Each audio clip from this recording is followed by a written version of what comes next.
Some encounters change everything. Some moments rewrite the course of your life. One rainy morning in New York, a rushing billionaire CEO collided with a single dad in the doorway of an elevator, and in that instant, something unspoken began. Stay with us to see how fate, trust, and love intertwine in ways neither of them could have imagined. If you enjoy stories that warm the heart and inspire the soul, make sure to subscribe so you never miss the next chapter in a journey like this. Now, let's begin. Rain glazed the glass walls of the high-rise lobby, blurring the morning skyline of New York into shimmering streaks of silver and gray. Inside, the air buzzed with hurried footsteps, clattering heels, and the metallic ding of elevators opening and closing. People streamed through the marble-floored atrium, umbrellas dripping onto polished stone, the scent of wet pavement clinging to their coats. The golden numbers above the elevator doors ticked down. The last car on the right was nearly full, the heavy doors sliding toward each other. Brianna Turner burst into the lobby. 32 years old, CEO of one of the fastest-growing tech firms in the city, she was all sharp lines and controlled precision, except in this moment. Her hair, chestnut and sleek, had loosened in the rain. Her silk blouse clung lightly to her shoulders beneath a tailored navy blazer. Her phone was pressed between her cheek and shoulder, her voice cutting into the board meeting on the other end. "Just finalize the terms and hold on," she said breathlessly, weaving through the crowd toward the elevator. From the opposite direction, Ethan Cole stepped out into the lobby with his 9-year-old daughter, Bella. His dark green maintenance uniform was worn at the seams, the faded patch on the shoulder missing its insignia. The tool belt at his waist rattled faintly with each step. A tall man with a quiet, deliberate way of moving. His expression was calm, but his eyes, blue-gray and watchful, held the kind of gravity that came from years of carrying more than his share of burdens. Bella skipped a step ahead of him, clutching a small lunch bag she had packed herself. She had the same eyes as her father, but a smile that seemed determined to fight away the rain. The elevator doors in front of them began to slide open. Ethan shifted his tool bag from one shoulder to the other. Bella tugged at his sleeve. "Dad, can we get hot chocolate after school?" she asked, her voice hopeful. He smiled faintly, leaning toward her. "We'll see if I finish early." That was when Brianna reached the doors at full speed. She cut across Ethan's path just as he stepped forward. Her shoulder collided squarely into his chest. The phone slipped from her grasp and skidded across the floor. Something else fell. A small, framed photograph, its gold edges scuffed with age. The impact jolted them both. Ethan's reflexes kicked in instantly. He crouched, picking up the phone in one hand and the photograph in the other. The picture caught his attention. A much younger Brianna, maybe 6 years old, sitting on the lap of an elegant woman whose smile was soft, but whose eyes hinted at sadness. Behind them, a man stood slightly apart, his hand resting on the woman's shoulder, but not quite touching her. The glass over the photo was cracked in one corner. When Ethan looked up, Brianna was already reaching for it, her eyes sharper now, as if she hadn't meant for anyone to see that piece of her life. "Careful," he said quietly, handing it over. Their eyes met. For a heartbeat, the noise of the lobby seemed to fade. Her gaze, dark and guarded, locked with his steady, unflinching one. A voice barked from her phone speaker. "Brianna, are you there?" She straightened quickly, taking the photo and her phone. "Thank you," she said, clipped, but not unkind. The elevator behind them gave a chime. They both stepped forward. Bella looked up at Brianna, her voice curious and bright. "Are you a princess?" Brianna blinked, caught off guard. "What?" "You look like one," Bella said seriously. "Like the ones in storybooks, only you don't have a crown." Ethan glanced down at his daughter, a faint crease between his brows. But Brianna's lips curved slightly, almost involuntarily. "Not quite, sweetheart," she said, and stepped inside the elevator. Ethan and Bella followed. The crowd pressed in. The doors began to close, then jolted to a halt. A sudden shudder ran through the floor, followed by a metallic groan. The panel above the door blinked red. The car stopped moving. "Great," someone muttered behind them. Brianna exhaled sharply, pulling her phone back to her ear. "I'm stuck in the elevator. Just hold the meeting without me for now." She ended the call, slipping the phone into her blazer pocket. Ethan tested the emergency button. No immediate response. He glanced at the ceiling panel, noting the slight flicker in the overhead light. "Probably just a temporary fault," he said. "Are you the building's maintenance guy?" Brianna asked. He met her gaze evenly. "Something like that." The pause that followed wasn't comfortable. Brianna kept her attention on the closed doors, but Bella broke the silence again. "So if you're not a princess, what are you?" she asked innocently. The question drew a few amused glances from the other passengers. Brianna looked down at the child, considering. "I guess I'm just someone who's in a hurry a lot." "That's not as fun," Bella said, wrinkling her nose. "You should be something magical." Ethan's mouth twitched with the hint of a smile. "Bella," he murmured in quiet reproach, but she only grinned up at him. The elevator made another faint groan, then jerked back to life. The light steadied. Slowly, the car began to move again. When the doors opened, the passengers spilled out into the hallway. Brianna stepped forward, her heels clicking against the tile. For a moment, she hesitated, glancing over her shoulder. Ethan stood with Bella at his side, his hand resting lightly on her small shoulder. His gaze was calm, unreadable. Something about that steadiness tugged at her, though she couldn't say why. She turned away before she lingered too long, walking toward her meeting. But the image of the man and his daughter, standing there against the hum of the building, followed her into the day. The conference room sat on the 42nd floor, its glass walls offering a sweeping view of the rain-veiled city. The long mahogany table was already lined with department heads, their laptops open, screens casting pale light against the dim morning. Brianna Turner pushed open the door, stepping inside with her usual air of composure. Yet, behind the neutral mask she wore for meetings, her thoughts were far from the quarterly projections awaiting her attention. They kept circling back to the man in the lobby, the collision, the photograph, and the quiet steadiness in his eyes. She set her leather portfolio down at the head of the table. Her assistant and head of communications, Bethany Clark, was already there, seated just to her right. Bethany was more than an assistant. She had been Brianna's sounding board since the early days of the company. A woman in her mid-30s, with a warm face and sharp instincts. She could read a room, and her boss, better than anyone.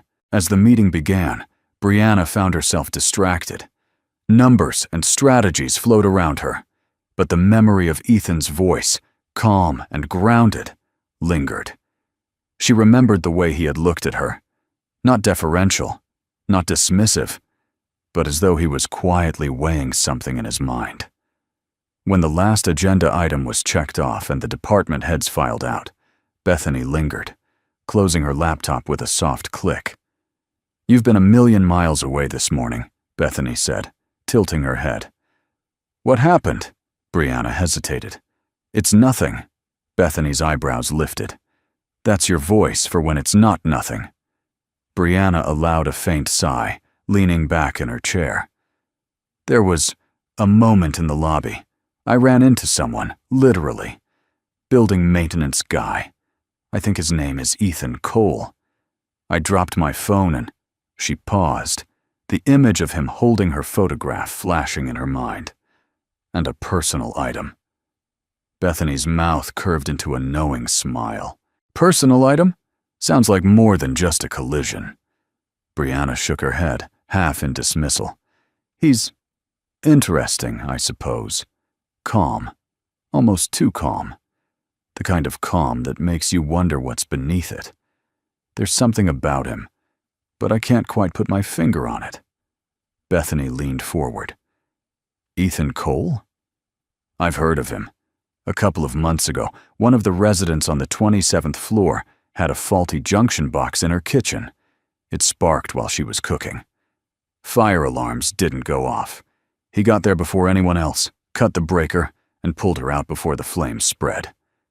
The fire department said if he'd been 30 seconds later, she wouldn't have made it. Brianna's eyes narrowed slightly. That's not exactly standard for a maintenance guy. No, Bethany agreed. From what I've picked up, he knows electrical systems inside and out, even some high-grade industrial stuff. That's why I never understood why he's here, working building maintenance. He could be making 6 figures with that skill set. Brianna drummed her fingers lightly against the table, a faint crease forming between her brows. That's exactly what I mean. People like that. People with more ability than their job requires. They're unpredictable. You never really know why they're in the position they're in. Bethany gave her a curious look. Unpredictable isn't always bad. It can be dangerous, Brianna countered, her tone sharper than she intended. When you don't know someone's true motives, you can't assess the risk. And in my experience, the unknown is where problems hide. Bethany sat back, regarding her friend with a faint smile. You sound like you're vetting a potential business partner, not talking about the man who happened to catch your photo before it hit the floor. It's not about the photo, Brianna replied, her voice low. It's about patterns. I've seen talented people with no clear direction before. Sometimes they're the heroes of the story. Other times, she let the thought trail off, shaking her head. Other times, they're the reason the story falls apart. Bethany tapped her pen against the table. Or maybe, sometimes, they're just people. People who don't fit neatly into the boxes we expect. You're assuming there's a grand motive behind him being here? What if there isn't? Brianna's gaze flicked toward the rain-streaked glass behind Bethany, the city blurred beyond. There's always a reason. Everyone's playing a game, Beth. Some just hide the rules better than others. Bethany studied her a moment longer, then gave a small shrug. Well, whatever his reasons, you owe him a thank you for catching your phone. And maybe, her voice took on a teasing edge, maybe for catching you too. Brianna's lips quirked, but she didn't rise to the bait. She gathered her portfolio, standing. We have a product launch in 6 weeks. That's where my focus needs to be. Of course, Bethany said lightly, though the knowing look in her eyes lingered. As they left the conference room, Brianna's phone buzzed. A calendar alert, a tour of the lobby and first-floor facilities, with the building management team tomorrow morning. She considered it for a moment, then dismissed the reminder. It was routine, procedural. Still, as she walked back to her office, she found herself glancing at the lobby floor far below, wondering if she'd cross paths with Ethan Cole again, and wondering why, exactly.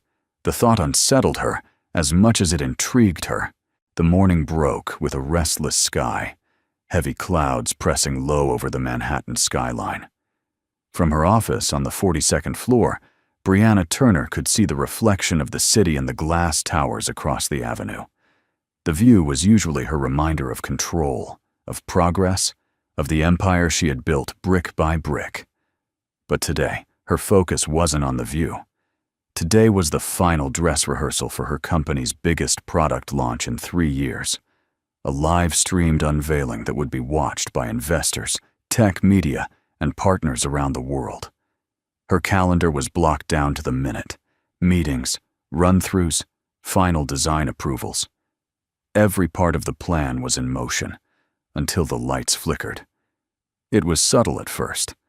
A soft dip in brightness across the office, the faintest hum in the walls. But in a building this modern, this expensive, even the smallest technical hiccup set off alarms in her mind. Within seconds, her desk phone rang. "Ms. Turner," came the voice of the building's operations manager, tense but controlled. "We've got a power fluctuation affecting several floors, including yours. It's not a grid issue, it's internal. We're already investigating." "How long until it's fixed?" she asked, already standing. "Hard to say. We've brought in Ethan Cole to handle it. No one knows the wiring here better than he does." The name caught her off guard. "Cole? The maintenance man?" "Yes, ma'am. He's been here since early morning. I'll keep you updated." She hung up, her mind torn between irritation at the disruption and a flicker of curiosity. Down on the 31st floor, Ethan stood with his tool bag open beside an electrical access panel. The steel doors of the panel were propped wide, revealing a maze of cables, conduits, and circuit breakers. The air smelled faintly of ozone, a sign of an unstable current. His jacket was off, sleeves rolled to the elbows. His hands moved with deliberate precision, tracing a fault line in the system with a small meter. The building's normal maintenance team hovered a few feet away, clearly out of their depth. "Circuit 4's bleeding load into Circuit 9, Ethan muttered, almost to himself. "If we don't reroute before the system compensates, you're going to lose half the elevators and fry the lobby's media wall." He bent deeper into the panel, testing another connection. A voice came from behind him, light, curious. "Hi." Ethan turned. Bella stood there, her backpack slung over one shoulder. She must have been on her way home from school early. Fridays sometimes meant half-days, and the security team clearly knew her well enough to let her wander. "What are you doing here?" he asked, softening his voice. "Dad, you forgot to give me lunch money this morning," she said with a grin. "But I found the vending machine. Don't worry, I survived." One of the maintenance men chuckled. Ethan shook his head, but there was no real scolding in his tone. "Go wait by the office, Bella. I'm working." She tilted her head. "Can I say hi to the CEO?" Ethan hesitated, but before he could answer, Bella was already padding down the hall toward the glass-walled corner suite. Inside, Brianna was on a call with the event production team. When she looked up and saw a small girl peering in, she muted the line. "Hi," Bella said through the open door. "I'm Bella. My dad's fixing your building." Brianna blinked, then smiled despite herself. "Is that so? Well, tell your dad I appreciate it." Bella stepped inside without waiting for an invitation. She looked around the sleek office, her eyes catching on the framed awards and the massive city map pinned to the wall. "You have a lot of shiny things," she observed, "but no pictures." "Pictures? Of family or friends. My dad has some on the fridge. Even one of me when I had peanut butter all over my face." Brianna laughed, an unguarded sound that surprised even her. "I think that might not fit my office style." "You should have at least one," Bella insisted, "so you don't forget to smile when you're busy." The words landed harder than the child could have known. Brianna felt something shift, a faint warmth beneath the armor she wore daily. Before she could reply, Ethan appeared in the doorway, his presence filling it without effort. His gaze swept to Bella. "I told you to wait." "She was just telling me about peanut butter," Brianna said lightly. Ethan's mouth curved almost imperceptibly. Of course she was. As Bella skipped past him, Brianna's eyes caught on something she hadn't noticed before. A thin, pale scar running along the inside of his left wrist, disappearing beneath the cuff of his rolled sleeve. It wasn't the kind of scar from a careless cut. It was deliberate, shaped by something sharp and unforgiving. Her curiosity rose, but when she glanced up, Ethan was already adjusting his sleeve back down. "What happened to your wrist?" she asked, before she could stop herself. His expression didn't change, but his tone cooled just enough to be noticeable. "Old story." He didn't elaborate. The silence between them was brief but taut. Then he shifted his weight, glancing toward the open panel down the hall. "I'll have your power stable in 15 minutes. Just avoid running the lobby display until I say it's safe." She nodded, watching him leave. The efficient, measured way he moved told her he was used to pressure, to fixing things before anyone else even understood they were broken. And yet, that scar lingered in her mind, a thread of history he clearly didn't want pulled. A quarter of an hour later, the lights across the floor brightened, the hum of the air system smoothing back into its steady rhythm. The event team downstairs reported full function restored. Brianna closed her office door, sitting at her desk with the city sprawling beyond the glass. The launch was back on track, but her thoughts weren't on the product or the investors. They were on the quiet man with the scar on his wrist, the daughter who talked about peanut butter, and the way a simple conversation had made her laugh, for the first time in longer than she cared to admit. The afternoon sun had broken through the clouds, turning the rain-washed streets below into glistening ribbons of light. Ethan Cole had finished his shift later than usual, the repair work on the building's electrical system requiring hours of double-checking and calibration. He was packing away his tools in the small, orderly maintenance office tucked near the parking garage when a familiar figure filled the doorway. Brandon Hayes leaned against the frame, his arms crossed over his chest.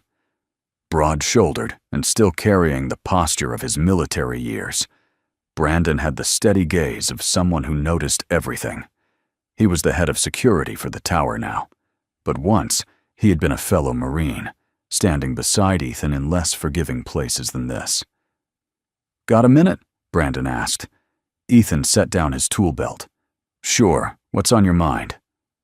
Brandon stepped inside, closing the door behind him. "I've been picking up some chatter the past couple of days. Quiet. Nothing obvious. But it's not the kind of thing I ignore." Ethan studied him. "Go on." "There's someone sniffing around, asking about you. Not in the friendly way." Brandon's voice stayed calm, but there was weight behind it. "They're not just pulling building records. They're talking to people who don't even work here anymore. Old tenants, maintenance vendors." Ethan's jaw tightened. "Any idea who?" "Not yet," Brandon said. "Could be a reporter looking for dirt. Could be someone from the old days. Could be someone with a grudge." The words landed heavily. Ethan had worked hard to build a life far from the noise of his past, a life where Bella could grow up without shadow. He didn't ask for trouble. Trouble had a way of finding him anyway. "What do they want?" he asked, though he suspected Brandon didn't know. "That's the problem," Brandon said. "They're being careful. Whoever it is, they're covering their tracks." Ethan leaned back against the counter, folding his arms. "I can handle it."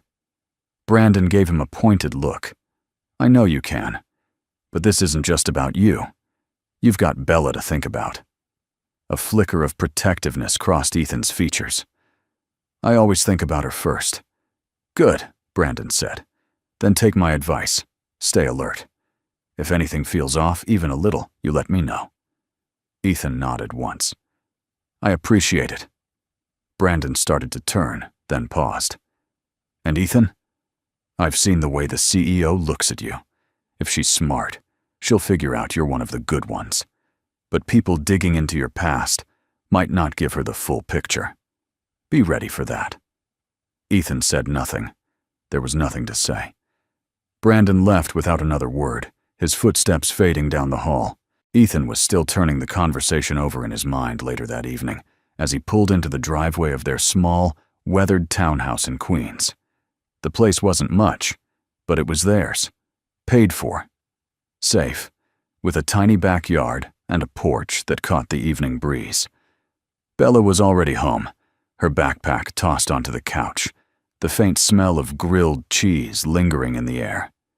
She came out onto the porch, where Ethan was unlacing his boots. "Hey, Dad," she said, leaning against the railing. "Who was that you were talking to at work today? The guy with the serious face?" Ethan glanced at her. "Brandon. He's an old friend. Runs security at the building." I heard a little, she said, her tone careful in the way kids try to hide curiosity. Something about someone asking about you? Ethan's hand stilled for a fraction of a second before he resumed unlacing the second boot.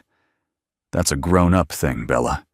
But, Bella, he said gently, meeting her eyes, sometimes there are things that don't need to worry you. This is one of them. I'm fine. You're fine. That's all that matters. She hesitated, then nodded, though the furrow between her brows didn't disappear. Okay. But if someone's being mean to you, I'd want to know. A faint smile tugged at his mouth. I'll keep that in mind. Later, as twilight deepened, they sat together at the small table on the porch. The air was warm, but carried the clean scent that follows a day of rain. Fireflies blinked in the yard, tiny points of gold against the shadows. Ethan set 2 plates down, pasta tossed with olive oil, garlic, and the last of the fresh basil from the planter Bella tended like a treasure. This smells good, she said, twirling a forkful. You picked the basil, he reminded her. Credit where it's due. They ate in companionable silence for a while, the tension from earlier easing with each passing minute. Bella told him about her art project at school, a papier-mâché sculpture of a lighthouse. She wanted to paint it red and white, like the one she'd seen on their trip to Maine 2 summers ago. Lighthouses keep people safe, she said, her voice earnest. They shine so boats don't get lost. Ethan looked at her for a long moment. That's true, he said quietly. They stand their ground, no matter how rough the sea gets. She grinned, satisfied with his answer, and went back to her pasta. As the first stars appeared overhead, Ethan leaned back in his chair, letting the simple rhythm of the evening settle around them. Brandon's warning still echoed in his mind. But here, on this porch, with Bella chattering about paint colors and school plays, the shadows felt farther away. For now, that was enough. The underground parking garage was unusually quiet for early evening. The fluorescent lights hummed faintly, throwing long, pale reflections across the polished hood of Brianna Turner's black sedan. She had stayed late, going over final preparations for a product launch that could define the next quarter for her company. Her heels echoed in the wide space, sharp clicks bouncing off concrete. She reached her car, pressing the key fob. The lights flashed, unlocking with a soft chirp. That was when she noticed the man leaning casually against the pillar 2 spaces over.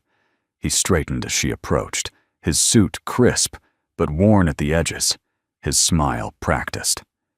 Ms. Turner, he called, his voice carrying easily in the stillness. She hesitated, keeping a professional distance. Yes? He stepped forward, extending a hand. Bruce Langford. I believe we have a mutual acquaintance. Her mind flicked through her network. Clients, partners, investors. I'm sorry, I don't recall.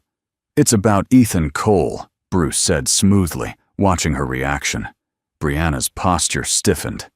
And you are? As I said, Bruce Langford. I've been exploring some potential investment opportunities in this building. Thought it might be wise to introduce myself to the CEO. He gave a short laugh. But that's not the only reason I'm here. I served in the same branch as Ethan, though a few years apart. We have mutual friends. She kept her tone neutral. Is that so? Bruce's eyes narrowed slightly, the kind of look that measured how far he could push. You see, Miss Turner, Ethan has a complicated past. I imagine you've noticed he's a man of few words. That's not always because of modesty. Brianna folded her arms. If you have a point, make it. Bruce glanced around, as if ensuring they were alone. There was an incident, overseas, a mission that went sideways. From what I heard, mistakes were made, mistakes that cost lives. Good men didn't make it home. And while I can't prove Ethan was directly responsible, his name comes up every time the story does. Her jaw tightened, but she kept her expression composed. "That's a serious accusation." He shrugged, spreading his hands. "I'm not accusing. I'm sharing. Because if you're involving him in anything important, business, personal, it's wise to know what's in a man's history, especially when that man is skilled enough to do any number of things, yet chooses to hide in plain sight as a building maintenance worker." Brianna's fingers curled around her purse strap. The words slid into her thoughts like cold water, unsettling in their precision. She had only met Ethan a handful of times, yet each encounter had been charged with a strange mix of tension and familiarity. She didn't want to believe this stranger, but his tone had the conviction of someone certain of his facts, or certain he wanted her to be. "Thank you for your concern," she said finally, her voice cool. "If you'll excuse me, I have work to finish." Bruce's smile returned, faint but sharp. "Of course. Just thought you'd want to know." She got into her car, locking the doors before she even set down her purse. In the rearview mirror, she watched Bruce stroll toward the far exit, unhurried. Driving out of the garage, Brianna's mind was a storm. She had built her career on evaluating risks, identifying patterns others missed. The details Bruce offered were sparse, almost too neat. And yet, the seed was planted. Could Ethan Cole be dangerous? Was his quiet demeanor the mask for something darker? She didn't like the feeling of doubt. It was foreign, unsettling. Back upstairs, she passed through the lobby where a small cluster of residents were chatting. Near the reception desk, Bella was perched on one of the leather chairs, swinging her legs and beaming as she spoke to the concierge. "Hi, Miss Turner," Bella called out, spotting her immediately. Brianna's guarded mood softened despite herself. "Hello, Bella. Shouldn't you be with your dad?" "He's fixing something on the 15th floor, Bella said cheerfully. "But he said I could wait here so I wouldn't get bored." She reached into her pocket and pulled out a small keychain, a polished brass lighthouse, no bigger than Brianna's thumb. "Look what Dad gave me today." Brianna stepped closer. "It's beautiful." "It's a lighthouse," Bella explained, as though the meaning might be lost otherwise. "He said it's for me to remember, that no matter what happens, I can always find my way home. And he said lighthouses are strong even in storms." The words caught Brianna off guard, landing deeper than she expected. For a moment, the image of Bruce in the garage blurred with the memory of Ethan standing in the elevator, quietly holding her fallen photograph. She wondered what kind of man told his daughter things like that, and what kind of man could be the one Bruce described. Bella grinned, clearly proud of her gift. "It's my favorite now. I'm gonna keep it forever." Brianna smiled back, though her thoughts were far away. "I'm sure you will." As she walked toward the private elevator that would take her to the penthouse, Brianna felt the weight of two opposing truths pressing against each other. One was the warning Bruce had slipped into her mind. The other was the sight of Bella's joy, a joy clearly rooted in trust and love for her father. And somewhere between those truths was Ethan Cole. Still a mystery, still standing in the space she wasn't sure she wanted to cross, yet couldn't seem to look away from. The hum of the elevator was a steady, metallic sound as it carried Brianna from the lobby toward the upper floors. She was still replaying Bruce Langford's words in her mind, weighing them against every moment she had observed Ethan. The doubt had grown roots in her thoughts, stubborn and uncomfortable. The elevator slowed on the 12th floor with a soft ding. The doors slid open, and there he was, Ethan Cole, holding a worn toolbox in one hand, his dark work shirt rolled up at the sleeves. "Going up?" he asked, his tone polite but distant. She gave a tight nod. "Yes." He stepped in, pressed the button for the penthouse level, and the doors shut. The small space filled with a faint scent of machine oil and soap. Neither spoke at first. Then the elevator jolted, hard, making both of them grab the side rails. The lights flickered twice, then held steady. A faint mechanical groan came from somewhere above. "You've got to be kidding me," Brianna muttered. Ethan set down his toolbox, pressing the emergency button. The intercom crackled, and a security voice replied, "Looks like we've got a minor system fault. Hang tight. We'll get you out as soon as we can." Brianna crossed her arms, her heels clicking lightly on the floor as she shifted her weight. "This is the second time in a week." Ethan glanced at her calmly. "Could be the same fault as before. I told management it needed a more permanent fix." She studied him for a long moment. "You seem to know a lot about how things work here." "It's my job to know," he said evenly. Her eyes narrowed. "Is keeping secrets part of the job, too?" He met her gaze, unflinching. "Trust isn't given. It's earned. Both ways." He looked at her directly, no hint of flinch in his gaze. "What's that supposed to mean?" She hesitated, then decided to push. "Someone told me you had a past. That there was an incident." His jaw tightened. "And you believed them?" "I'm not saying I do," she countered. "I'm saying I want to know who I'm dealing with. In business and in life, trust is earned, Ethan. It's not automatic." He took a slow breath, his expression unreadable. "Trust works both ways, Brianna. You don't get to demand it without giving it." Her voice sharpened. "So you're not going to answer me?" His reply came low, controlled. "I'm saying the truth is complicated. You can dig through rumors and half-told stories, or you can judge me by what you see for yourself. Tin hai kong la, lua chon kwa ko." The last words, calm but firm, hung in the narrow space between them. She felt her pulse quicken, partly from frustration, partly from the strange certainty in his voice. Before she could respond, his phone buzzed. He checked it, then answered. "Hey, Bells." Even from where she stood, Brianna could hear Bella's small, worried voice. "Dad? They said you're stuck in the elevator. Are you okay?" His tone softened instantly. "I'm fine, sweetheart.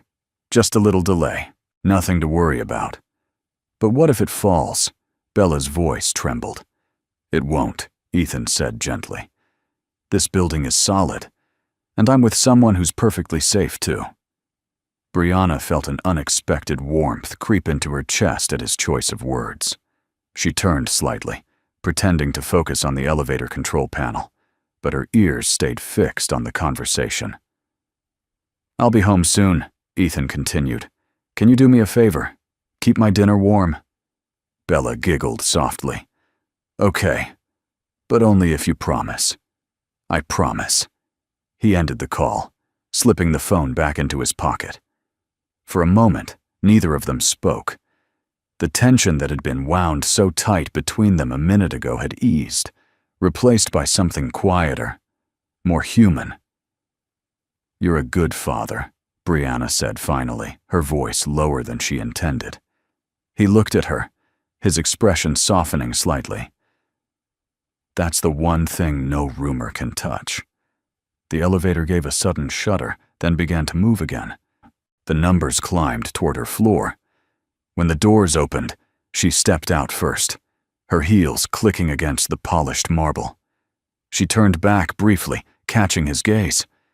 Maybe, she thought, trust wasn't something you demanded or even asked for. Maybe it was something that grew in unexpected spaces, like the narrow walls of a stuck elevator. The morning of the event dawned gray and restless over New York. The glass facade of Turner Tower gleamed under a thin veil of clouds, banners fluttering in the chilled air. Inside, the lobby buzzed with activity. Florists adjusting centerpieces, technicians testing screens, and the hum of anticipation vibrating in every corner. Brianna Turner stood at the top of the grand staircase, her tailored navy suit flawless, her hair pinned in place. This was the day she had worked toward for months, a high-profile launch to secure the biggest deal in the company's history. Investors from around the globe were in attendance, the press had been given prime access, and every move would be under scrutiny. Down in the maintenance corridor, Ethan Cole was already at work. He had been asked to perform a final check on the building's electrical systems, a precaution, given the minor glitches in the days prior. He moved with quiet efficiency, toolbox in hand, scanning the control panels, testing circuits. At 10:42 a.m., the hum of the lights faltered. Once. Twice. Then, darkness. The emergency backup lights flickered on, casting the hallways in an eerie red glow. Ethan's instincts kicked in. He checked the main circuit. Shut down. But this wasn't a typical overload. The system had been deliberately tampered with. Wires clipped, fuses pulled. His pulse quickened. On the comms channel, a voice crackled. Tense. "We've got kids stuck up on the 31st floor. Daycare group. Elevators offline. No stairwell lighting." Ethan's chest tightened. Bella. She was part of that group. Her school's tour of the tower had been scheduled for today. He grabbed his flashlight and started for the stairwell. Up in the main hall, chaos broke out. Guests shifted uncomfortably. Phones lit up as murmurs spread. Bruce Langford, dressed in an impeccable charcoal suit, stepped into the center of the commotion with the easy authority of someone who knew how to seize a moment. "I warned you about him," Bruce announced to the cluster of board members who had gathered. "The man you've entrusted with your systems. He's the reason we're in the dark. Ethan Cole has a history of dangerous mistakes. And now, because of him, children are in danger." Brianna's head snapped toward him. "That's a serious accusation." Bruce leaned in, lowering his voice just enough for the board to huddle closer. "I saw him near the electrical room right before the outage. Coincidence? Or is his past finally catching up?" Pressure built around her like a tightening vice. The event, the guests, the media, everything hung by a thread. She glanced toward the service corridor, half expecting Ethan to appear, but he was nowhere in sight. The uncertainty gnawed at her. "Brianna," one of the senior board members urged, "you can't risk this turning into a PR disaster. You need to remove him from the building." Her jaw clenched. She didn't want to believe it. But with cameras rolling and whispers growing, hesitation felt like liability. When Ethan finally appeared, his shirt damp with sweat, flashlight still in hand, she met him halfway. "There's been an incident," she said, her voice taut. "And the board believes they think I did this," he finished for her. "Bruce claims. Bruce is lying." His voice was low but steady. "Ethan, children are trapped upstairs, including Bella." Her voice faltered on the last word. His eyes darkened. "Then I need to get to her. I can't let you, not right now." The words cut sharper than she expected. For a moment, neither of them moved. Then, with a slow exhale, Ethan set his jaw, turned, and walked toward the exit without another word. The security guards hesitated, but stepped aside, as if sensing that physically removing him would only make matters worse. The moment he was gone, Brianna felt the weight of her decision pressing down on her chest. Bruce seized the silence, stepping toward the board with a measured nod. "Madam Turner, I recommend we formally suspend Mr. Cole from all duties, effective immediately. In the meantime, I will personally oversee building operations to ensure today's event proceeds without further risk." Murmurs of agreement rippled through the table, the decision seeming moments away from sealing Ethan's fate. In the control room, Brandon Hayes, head of security, had been working in silence. His eyes scanned the grainy feed from the emergency-powered cameras. Most were dark, but one hallway view still functioned, the corridor outside the electrical room. He rewound the footage, squinting at a figure moving in and out of frame.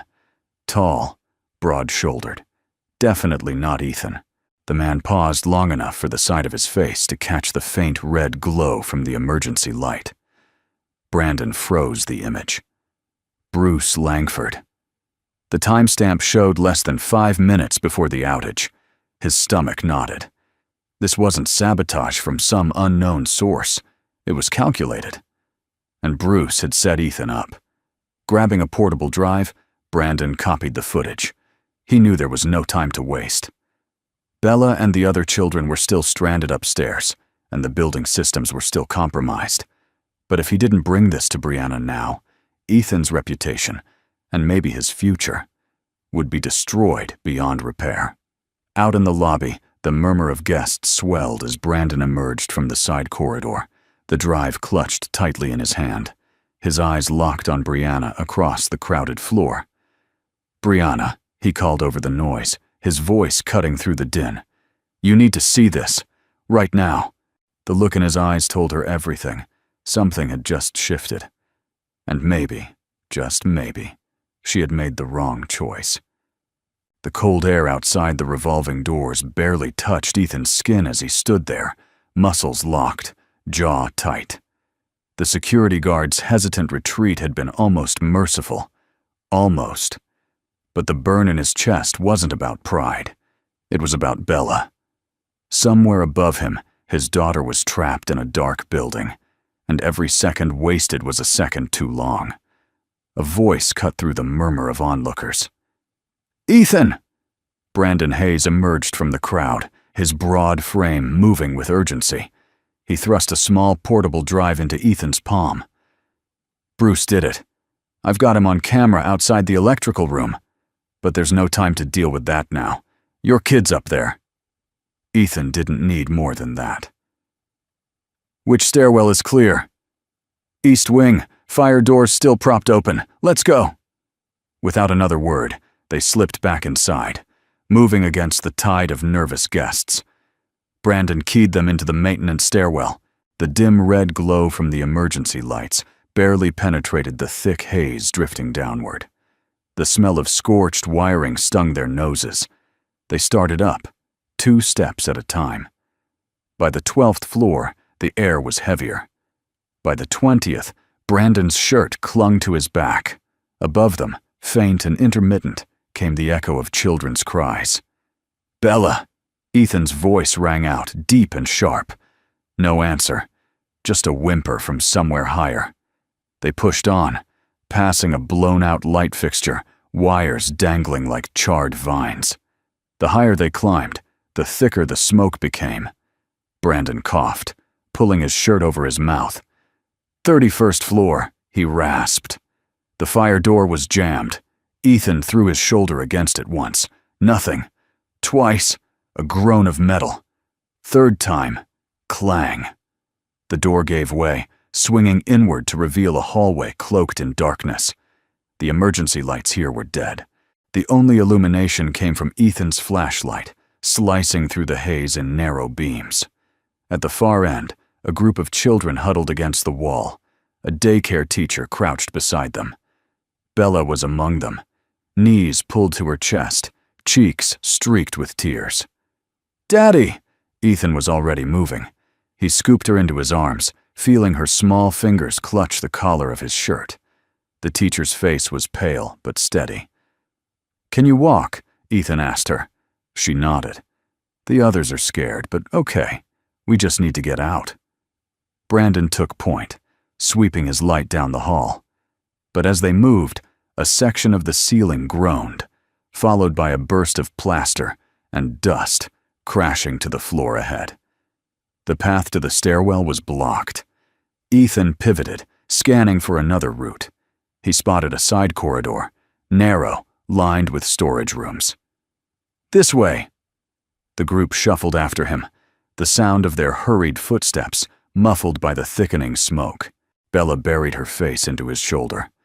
Her small frame trembled, and Ethan's arms tightened around her. They rounded a corner, and suddenly the red glow of functioning emergency lights appeared ahead.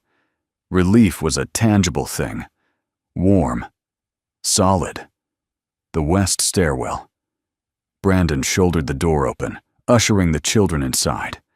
One by one, they descended, Ethan carrying Bella the whole way. When they reached the lobby, the scene was chaos. Security, maintenance staff, anxious parents, and a crowd of onlookers pressed against the ropes. Somewhere in the fray, Brianna Turner stood frozen, eyes scanning the stairwell entrance. Then she saw them. Ethan emerged from the haze, his hair damp, shirt streaked with soot, Bella clinging to him with her head on his shoulder. For a moment, the noise of the room seemed to dull. Her breath caught in her throat. The image was indelible.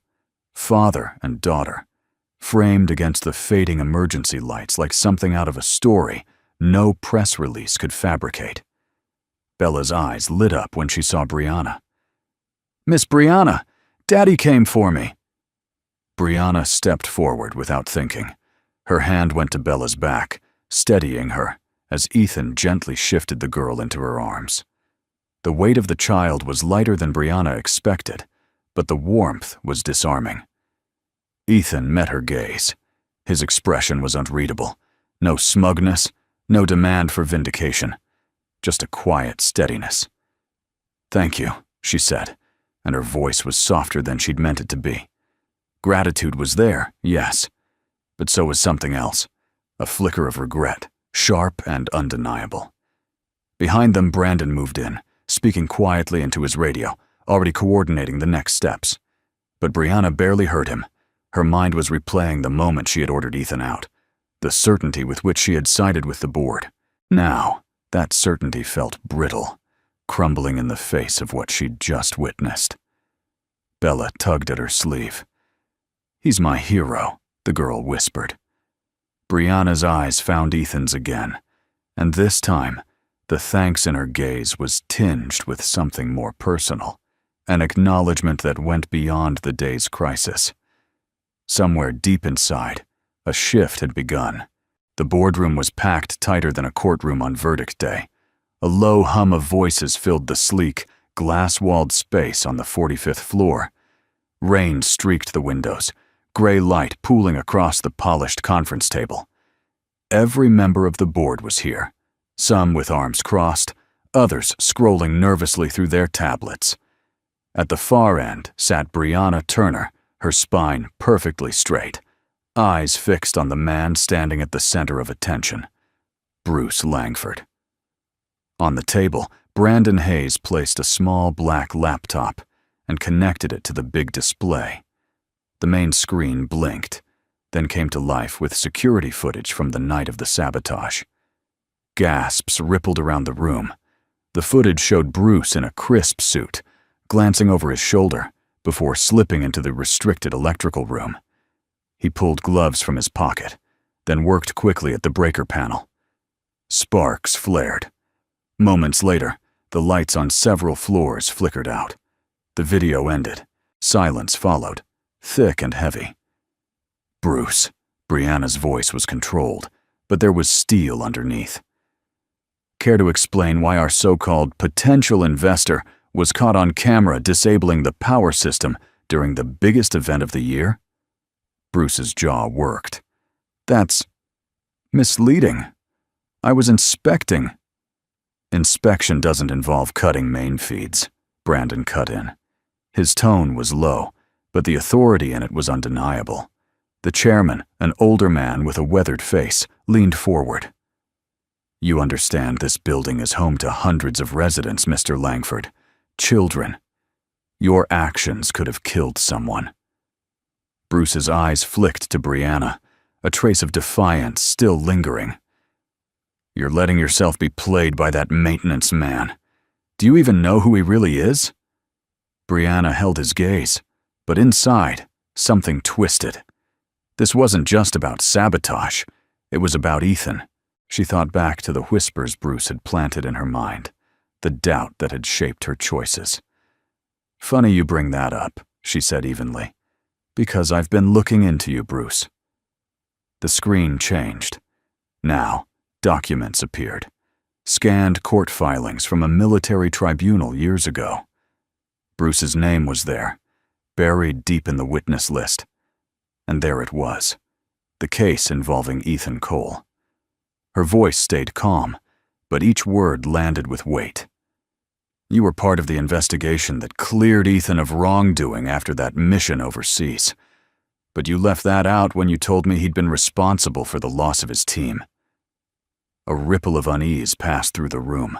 Bruce's mask slipped for a moment, his eyes narrowing. That man is dangerous. You think he's a hero because he carried some kids out of a smoky hallway? No, Brianna replied, her tone sharp. I think he's a hero because, when it mattered most, he didn't think about his reputation or his career. He thought about saving lives, something you clearly know nothing about. The chairman spoke again, his voice final. Mr. Langford, security will escort you out. The board will be contacting authorities about your actions. 2 guards stepped forward. Bruce straightened his jacket, but his eyes locked on Brianna one last time. You'll regret siding with him. I doubt it, she said, her voice flat. They led him out, the echo of his shoes fading down the hall. The tension in the room eased, but it wasn't replaced with triumph. For Brianna, the victory felt hollow. Brandon closed the laptop and glanced at her. You should talk to him. He deserves to hear it from you. She nodded. Where is he now? Probably heading home, Brandon said. I offered him a more senior position here, safety oversight, but he said no. Brianna frowned. Why? Brandon shrugged, said this place isn't where he belongs. Didn't sound angry, just certain. The thought unsettled her. After everything, he was just going to walk away. She found herself imagining the quiet determination in his eyes, the same look he had when carrying Bella through the haze. She had expected anger, maybe even bitterness, but instead, he had chosen distance. When the board adjourned, Brianna lingered by the window. Outside, the rain had softened into a drizzle, streaking the glass like silver threads. Somewhere below, the city kept moving. Horns, footsteps, umbrellas opening and closing in the mist. For the first time in years, she felt something that wasn't control or ambition. It was a gnawing awareness that some opportunities don't come twice. But for now, Ethan was gone, and she didn't know if he'd ever come back. The rain had stopped by the time Brianna left the boardroom, but the grayness lingered inside her. She walked back toward her office, heels clicking against the marble floor, each step echoing the conversation still playing in her head. Ethan was gone. Bruce was disgraced. And yet, the heaviness in her chest only grew. Bethany was waiting in the corner office, leaning casually against the window ledge, with a mug of coffee in hand. But the moment Brianna stepped in, her friend's usual easy smile was replaced by something softer, more deliberate.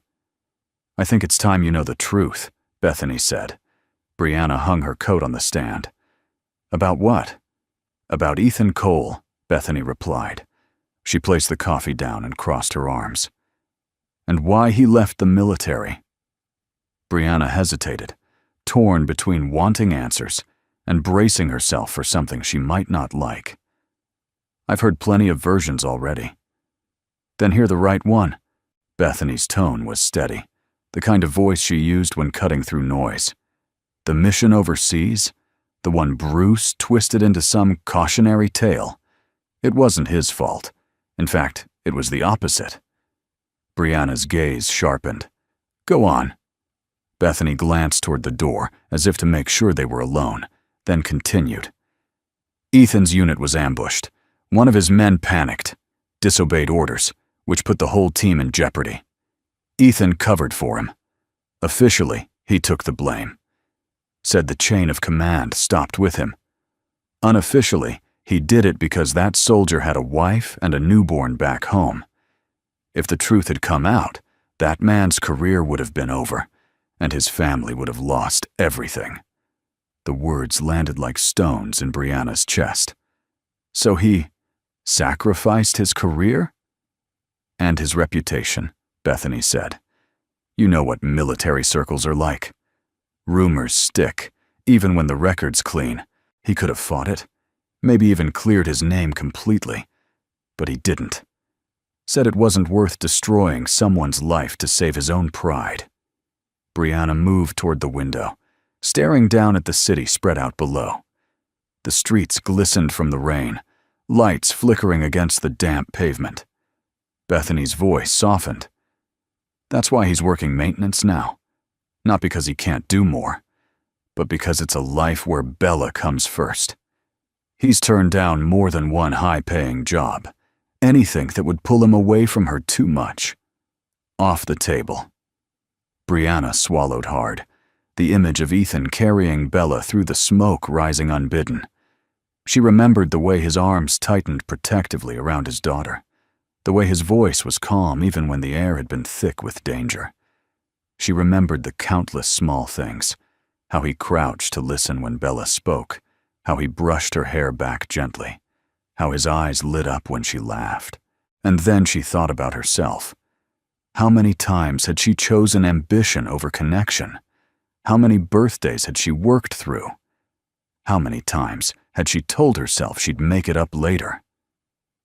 I misjudged him, she admitted, her voice barely above a whisper. Bethany smiled faintly. You're not the first, but you might be the one who can fix it. Brianna turned, a flicker of resolve in her eyes. You think he'd even listen to me now? Only one way to find out, Bethany said. But Bri, if you do talk to him, don't go in trying to apologize for doubting him. Go in knowing exactly who he is now, and why you respect him. Brianna nodded, though her chest tightened with uncertainty. She had faced hostile investors, press ambushes, high-stakes negotiations, but the thought of standing in front of Ethan, knowing how wrong she had been, made her feel exposed in a way nothing else had. The room was quiet for a moment, save for the hum of the city outside. Then Bethany stepped closer, her tone dropping. You're not just thinking about making things right because of the sabotage or the boardroom drama. You're thinking about him because he's the kind of man who stays in your head. Brianna didn't answer right away. She didn't have to. Her silence was its own confession. She turned back to the window, watching the taxis blur past and the sunlight fight its way through the clouds. Ethan's face lingered in her mind, not just in that first moment they collided, but in every one since. The half-smile when Bella said something unexpected, the set of his jaw when he was focused on a task, the rare, unguarded warmth when he thought no one was looking. And somewhere deep inside, she realized the truth Bethany was pointing toward. Ethan didn't act from pride, ego, or calculation. He acted from a place of steady, unshakable kindness. It was that quality, the one she'd been too blind to see before, that had saved her event, saved the children, saved something in her she didn't even know needed saving. Bethany picked up her coffee again. You know where he lives? Brianna allowed herself a small, rueful smile. I do. And for the first time in a long time, the idea of stepping out of her controlled, perfectly measured life didn't feel like a risk. It felt like the only choice that made sense. The late afternoon sun poured soft gold through Brianna's penthouse windows, painting the sleek dining table in warm light. She had never been the type to fuss over dinners. Business meetings and catered events had shaped her social life for years. But tonight was different. Tonight, she wanted the table to feel less like a boardroom and more like a home. The doorbell chimed. Brianna smoothed her dress, took a breath, and opened the door to find Ethan and Bella standing there.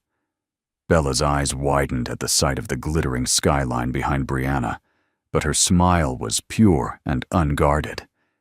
Ethan, on the other hand, seemed slightly out of place in a crisp button-down and dark jeans, casual but neat, like a man who had tried just enough to show respect without pretending to be someone else. Come in, Brianna said, stepping aside. The scent of rosemary and garlic drifted from the kitchen. She had surprised even herself by cooking. Simple roast chicken, vegetables, and Bella's favorite, mashed potatoes. Bella darted toward the floor-to-ceiling windows, pressing her hands against the glass as she stared at the city lights flickering to life below. "It's like being in the clouds," she said, her voice full of awe. Brianna smiled, joining her for a moment. "When I was your age, I used to imagine the city was made of stars that fell to the ground." Bella grinned, clearly loving the image. Ethan stood back, watching them interact. It struck Brianna how natural it felt to have them here, how quickly the space felt warmer. They settled at the table, the clink of silverware and the hum of distant traffic filling the pauses. Brianna asked Bella about school, and soon the girl was telling stories about a class art project, a field trip to the museum, and how her dad had once built her a treehouse from scrap wood. As Bella spoke, Brianna noticed the way Ethan listened, really listened, his attention fixed fully on his daughter.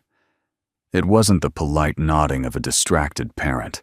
It was the quiet, steady presence of someone who valued every word.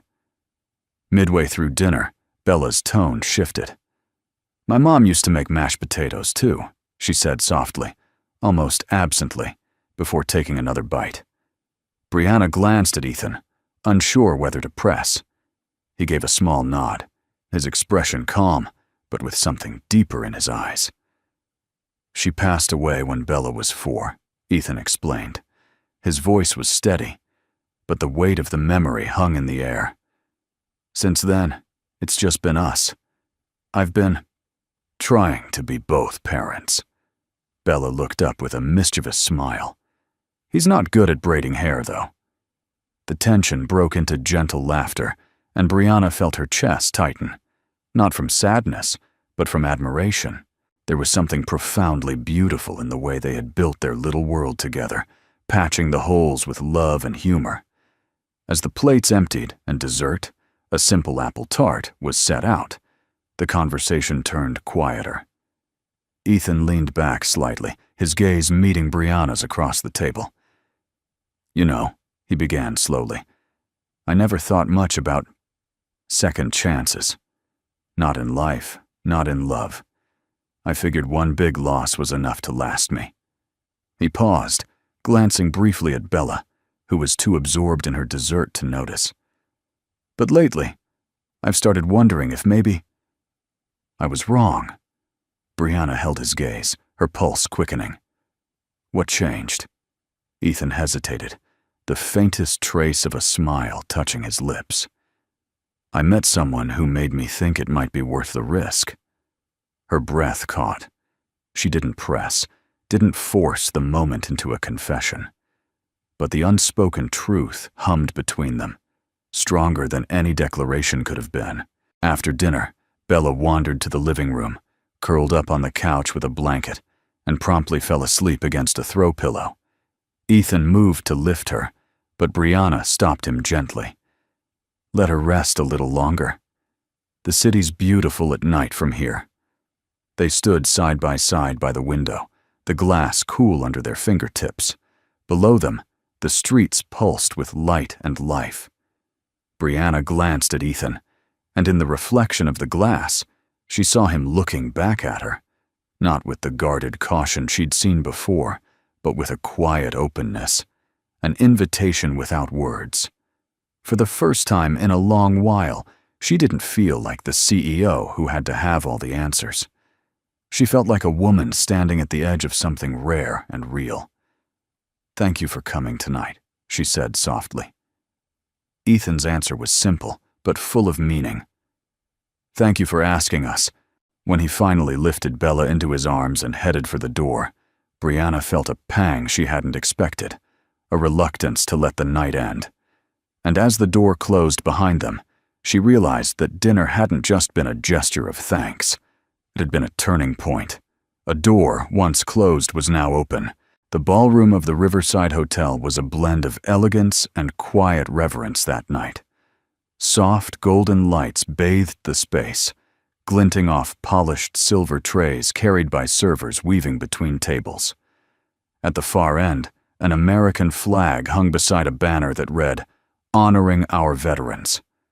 Brianna smoothed the deep navy gown she had chosen, less boardroom, more human, and glanced toward the entrance just as Ethan and Bella arrived. Bella, wearing a simple white dress with a navy ribbon, clutched Ethan's hand as she looked around with wide-eyed curiosity. Ethan, in a tailored charcoal suit that still somehow made him look like the soldier he once was, scanned the room as though assessing exits and corners out of habit. "You clean up well?" Brianna said, a hint of playfulness in her voice. Ethan smiled faintly. "I could say the same." They joined the crowd, moving toward a table near the stage. The evening's purpose was clear: raise funds for veteran housing initiatives. But there was a warmth to the atmosphere, a sense of shared respect among those gathered. During dinner, Bella peppered Ethan with questions about the flags on display and the different branches of service. Brianna listened, noticing how patiently he explained things in terms his daughter could understand. Each answer carried more than just facts. It carried stories he wasn't telling in full, as though protecting her from the weight of them. The program began with speeches, a slideshow of veteran service photos, and a live auction. Brianna found herself watching Ethan more than the stage, how his jaw tightened at certain memories, how his eyes softened when Bella leaned against his arm. Then, halfway through the evening, a voice boomed from the stage. "Tonight, we have the honor of recognizing not just all veterans here, but one in particular." Brianna's attention snapped forward. A tall man in his 40s, broad-shouldered and in a dark blazer, stepped into the spotlight. He held a microphone in one hand, scanning the audience. "I don't know if he expected to see me here," the man said. "But I know I wouldn't be here, literally, if it weren't for him." Years ago, in the middle of a mission gone wrong, Sergeant Ethan Cole risked everything to drag me out under fire. I woke up in a field hospital because he refused to leave me behind. Gasps and murmurs rippled through the room. All eyes turned toward Ethan, who sat utterly still, his expression unreadable. The man continued, "Ethan, I owe you my life. And tonight, I want everyone here to know the kind of man you are. Not just a veteran, not just a father, but a hero." The applause was immediate, swelling until it filled every corner of the ballroom. Bella looked up at her father, pride glowing in her eyes. "Dad, that's you." Ethan gave a small, almost sheepish nod. "Yeah, kiddo, that was me." Brianna felt something shift inside her. This wasn't the guarded, mysterious man she had once doubted. This was a man whose courage had left scars, seen and unseen, because he had chosen loyalty over safety. The event host invited Ethan to the stage, but he shook his head at first. The crowd's encouragement grew louder until Bella tugged at his sleeve. "Please, Dad, just this once." With a resigned smile, Ethan rose and made his way forward. His steps were steady, but Brianna noticed the faint tension in his shoulders. Public attention wasn't his comfort zone. On stage, he took the microphone, pausing before speaking. "I'm not one for speeches," he began, his voice low but clear. "What I did that day, I did because it was my job, because someone's life mattered, and if I could do it again, I would. No question." He glanced toward Bella, then Brianna. "But what I want you to know is this. Heroes aren't just on battlefields. They're single parents raising kids on their own. They're neighbors who check in when they don't have to. They're people who choose to care, even when it costs them something. Those are the real heroes." The room fell into a hush, then erupted in applause that felt different this time, less about admiration, more about shared humanity. When Ethan returned to the table, Brianna saw the respect in the eyes of those they passed. It wasn't forced politeness, it was genuine gratitude. Bella slipped her small hand into his, and he gave it a gentle squeeze. As the night wound down, Brianna found herself standing beside Ethan on the balcony outside the ballroom. The city lights shimmered on the river below. "You know," she said quietly, I've been told a lot of stories about you. Some good, some not so good. But tonight, I think I saw the truth for myself." Ethan looked at her, his expression unreadable for a moment before softening. "And what's that?" "That you're a man who doesn't think twice about saving someone else, even if it means carrying the weight alone afterward." He didn't answer, but the faintest smile tugged at his lips. It was enough. Inside, the music swelled, and Bella's laughter drifted out to them. The night had brought something intangible between them, a step closer, not just in proximity but in trust. And for Brianna, that step felt like the beginning of something she hadn't dared to hope for. The boardroom on the 52nd floor of Turner Global was a world away from the warm glow of last night's charity gala. The long mahogany table stretched between Brianna and a wall of skeptical faces. Men and women in tailored suits. Some veterans of corporate wars, far colder than anything Ethan had fought. She stood at the head of the table, her notes neatly stacked but untouched. "I'm not here to discuss quarterly earnings," she began. "I'm here to discuss Ethan Cole and why he deserves to lead our technical operations division." A murmur rose instantly. Charles Whitman, a senior board member with a sharp jaw and sharper opinions, leaned back in his chair. "Brianna, with all due respect, the man is a maintenance worker with a colorful past. You're asking us to put him in charge of an entire global infrastructure." "He's more than a maintenance worker," Brianna replied, her voice steady.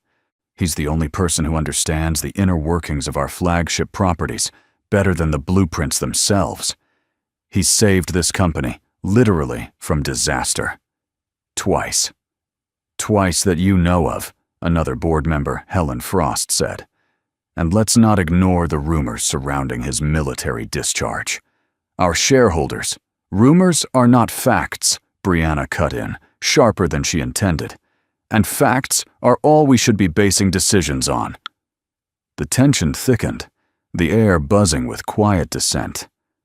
Charles folded his hands. "Even if what you say is true, what message does it send to promote someone without the conventional credentials? We have protocols, and if we break them for him..." "Protocols didn't stop a fire from trapping children on the 38th floor," Brianna shot back. "Protocols didn't save those kids. Ethan did." For a beat, the room went still. Then the counter-arguments came again, like waves against a stubborn cliff. The old guard, cautious and wary, saw risk where Brianna saw necessity. Half an hour in, she could feel the vote tilting away from her. Her words, though impassioned, were being met with folded arms and narrowed eyes. The sine wave was cresting, tension at its peak. And then, a soft knock on the door. Everyone turned as it opened just enough for a small figure to slip inside. Bella. Her white ribbon from the gala still sat crooked in her hair, and in her hands, she clutched a folded drawing. "Bella," Brianna said, startled. "What are you?" The girl walked past her without answering, straight to the head of the table. She placed the drawing down. It was a crayon sketch of a tall man holding a little girl's hand, with a big building behind them. The caption, in blocky, uneven letters, read, "My dad is a hero." Bella looked up at the board members. "I heard you're saying my dad can't stay here," she said, her voice trembling but clear. "But he's the best fixer in the world, not just for wires and lights and machines. He fixes bad days, too." The room fell silent. Even Charles leaned forward slightly, his brows drawing together. Bella took a breath, then added, "When my mom died, my dad didn't quit on me. When the fire came, he didn't quit on the kids. He doesn't quit. So please, can you let him stay?" It was the kind of moment no corporate playbook prepared for. The tension in the room softened, like ice thawing under warm sunlight. Helen Frost's expression wavered. Another board member shifted uncomfortably, unable to meet Bella's gaze. Brianna stood very still, letting the silence work. She knew pressing the point now would ruin it. This wasn't her victory to claim. It was Ethan's, through his daughter. Charles cleared his throat. "Miss Turner, I think the board could reconsider its position, perhaps on a probationary basis." Helen nodded slowly. "Given the circumstances and the compelling testimony, I'm willing to support a trial period." Brianna gave Bella the faintest smile, then addressed the room. "Then let's make it official. Ethan Cole, head of technical operations, effective immediately." The vote passed without further resistance. As the meeting adjourned, Bella ran to Brianna's side. "Did it work?" Brianna knelt, smiling. "It worked, Bella. You held the door for your dad when it mattered most." Outside, Ethan was waiting, unaware of the scene inside. When Bella burst out and threw her arms around him, he glanced at Brianna, a question in his eyes. She only said, "You've got a new title, Mr. Cole, and it's one you earned." For the first time in weeks, Ethan allowed himself to exhale, not just in relief, but in acceptance. The lobby of Turner Global shimmered under the soft glow of evening lights. The day's rush had quieted. Only the muted hum of distant conversations and the polished click of shoes on marble echoed in the space.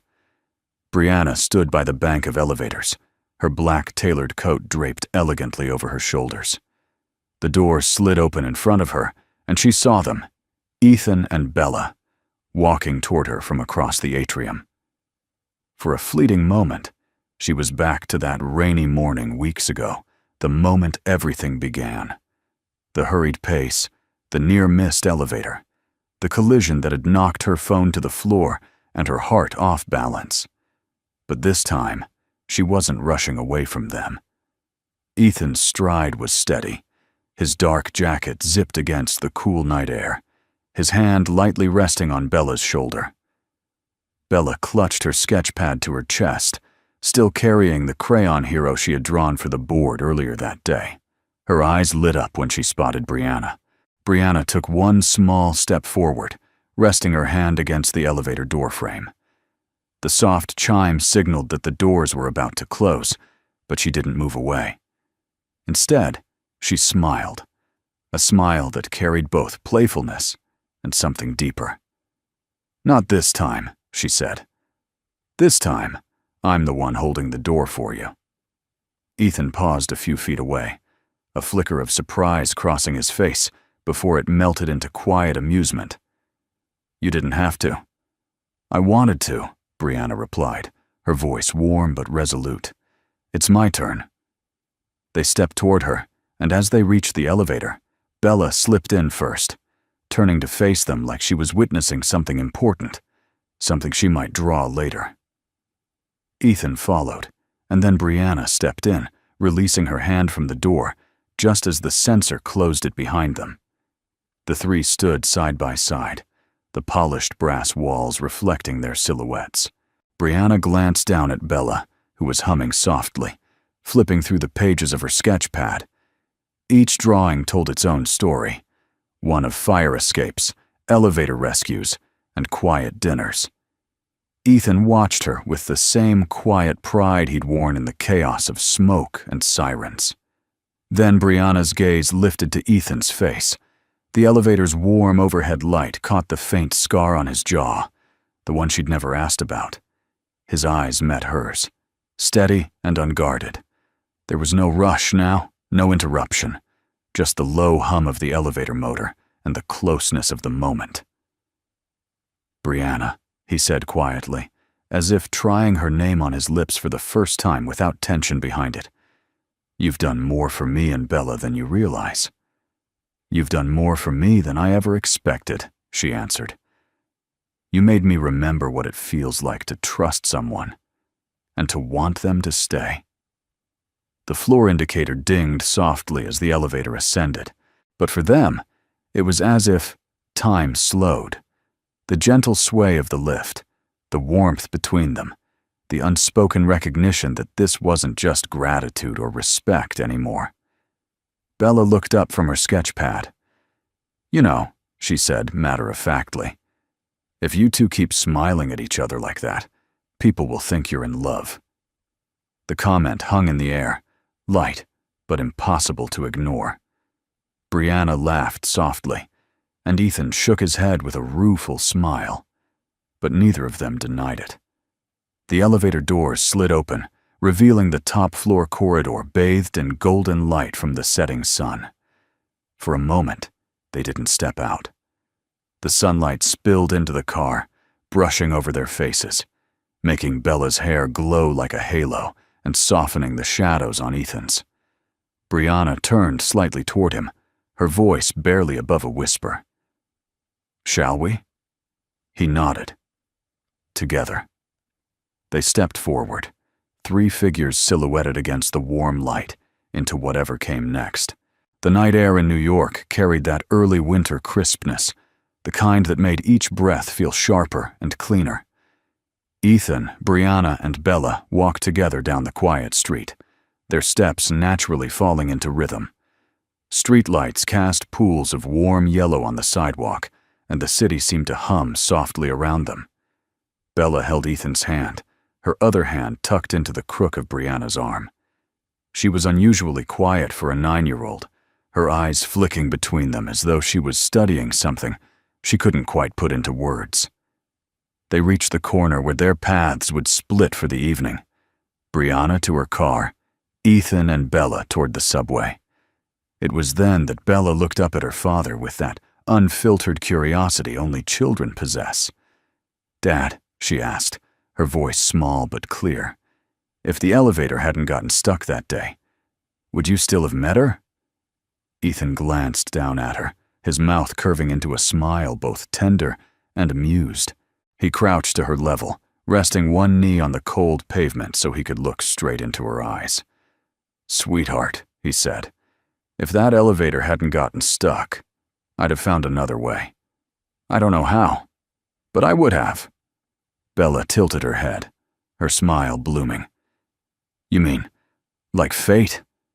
"Maybe," Ethan replied, glancing briefly at Brianna. "Or maybe just knowing that when someone's meant to be in your life, you don't let a closed door stop you. You find another one." Brianna's eyes softened at the words. She could see it wasn't just a line. He meant it.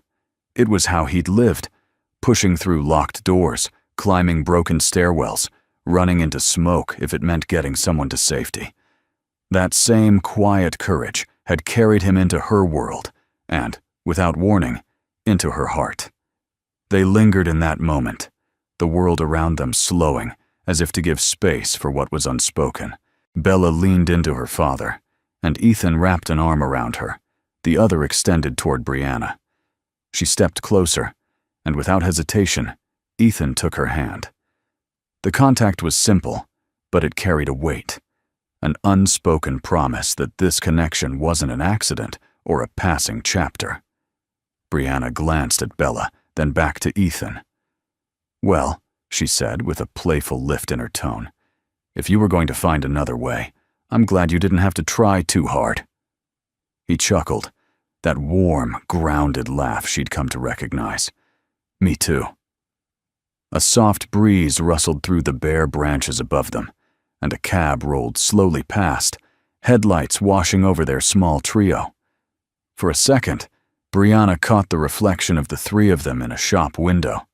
Together, comfortable, like a family already in the making. They exchanged good nights, but it didn't feel like goodbye. It felt like a pause, a comma in a sentence still being written. As Brianna walked toward her car, she glanced back once. Ethan was looking after her, Bella leaning against his side. And in that glance, she felt the rare certainty that some moments in life were meant to happen, not because of perfect timing, but because the people in them chose to show up for each other. She got into her car, the city lights blurring slightly in her peripheral vision, and let out a breath she hadn't realized she'd been holding. Somewhere deep inside, she knew this was only the beginning. The scene held for a moment longer before a narrator's voice, calm, steady, and warm. carried over the quiet hum of the city. Sometimes, fate doesn't knock. It collides with you. And if you're brave enough to keep that door open, you just might see the miracle of kindness and love waiting on the other side. Fade to black. And that's how a chance encounter in a busy New York elevator turned into a journey of trust, kindness, and love. I'd love to know, where in the world are you watching from today? Share it in the comments. It's always a joy to see how far these stories travel. If stories like this touch your heart, consider subscribing so you can be part of our little community where hope and kindness always have a place. Thank you, truly, for spending your time with us. Your presence here means more than words can say. Until next time, take care of yourself and keep your heart open to life's small miracles.